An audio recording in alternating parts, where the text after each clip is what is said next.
Should you pull for Aria's Wenjin? Let's talk about it. It's been a while since I did a long video for one of these comparisons, but today we will have a few different runs with our first look at the free-to-play Wenjin perspective of Weeping Gemini versus Fusion compiler. As per usual, every time I return, I like to change up the format, so now we're doing side-by-side viewings for free-to-play and pay-to-win options, with the addition of slowdown during burst setup so you can get a more clear view of the damage numbers. And if you like this style, don't forget to like and follow the video since it helps me to know to keep making more videos like this. And this video is recorded off of the Creator Experience server. Thank you to Hoiber's for the early access. I low-key forgot to mention this part. Now, as we can see here, Fusion Compiler has the much more explosive opening for a bloom and disorder damage since Weeping Gemini takes some time to build up. This is huge since modern day Xiu defense is more about explosive setups, while Deadly Assault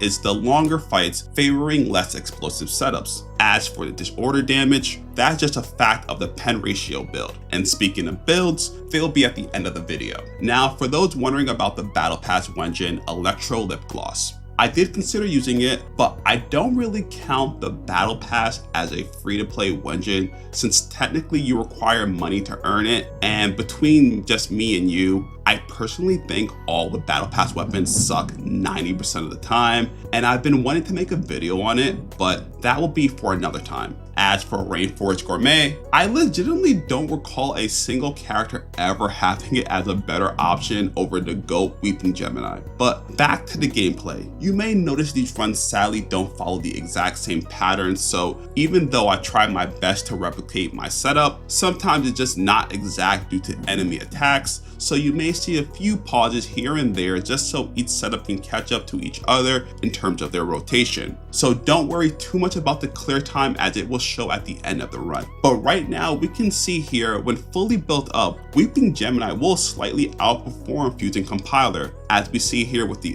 bloom damage. But I want to talk a bit more about this since it may be invalidated in the future. Main reason for this is Nanogong's release is around the corner. Due to her being a stunner, this could massively hurt Weeping Gemini since it requires 4 anomaly effects to take place in order to get the maximum bonus from it, and it resets each time after the enemies are defeated or they recover from stun.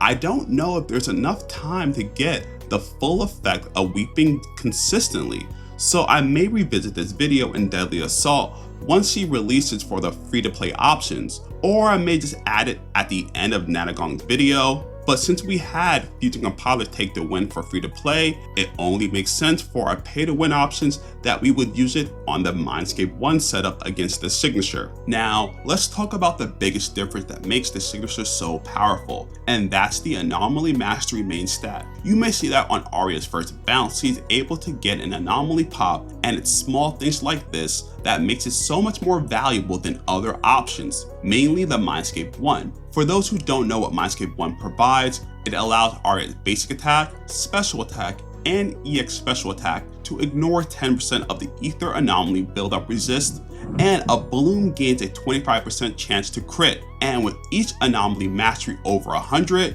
this increases by 0.5%. So for this build, we have a total of 208, since that's the max we can obtain without the signature. So a total of 79% critical rate. Fun fact, if you do pair both this together with the signature, you would have 100% critical rate on a bloom, so they really want you to run both together. And with these crits, they are quite strong as it allows the M1 build to surpass the bloom damage that we see on the signature. But it's not enough since we are losing a lot of anomaly procs without the additional anomaly mastery. This alone just makes this signature a must grab if you're looking to get the most mileage out of your pulls. Now, for those who are debating between Aria's signature or Sunna's signature, which is more value for the Angel of Delusions team, right now Aria would provide you the most value in terms of overall damage on the Angel of Delusions team. I believe when I was doing Sunna's testing, I was only getting between 3 to 5 seconds difference on clears, while with this setup, I'm looking between 15 to 20 seconds. It's quite drastic when looking at the free-to-play options, but as the main damage dealer, it's a no-brainer. And I don't really see Nenegong changing this situation either. In fact, she could potentially make the difference even wider, since neither Fusion Compiler or Weeping Gemini could have enough time to build up their stacks, making this a much wider of a gap. But let me know, which Wenjin are you planning to run? I understand this is a rough time, so grabbing all 3 Angels of Delusion and their Wenjin is going to be quite hard. As for the build section, I only changed one piece for the pen ratio build, so you will see that when I swap it on the video. Thanks for watching, and I will catch you on the next video.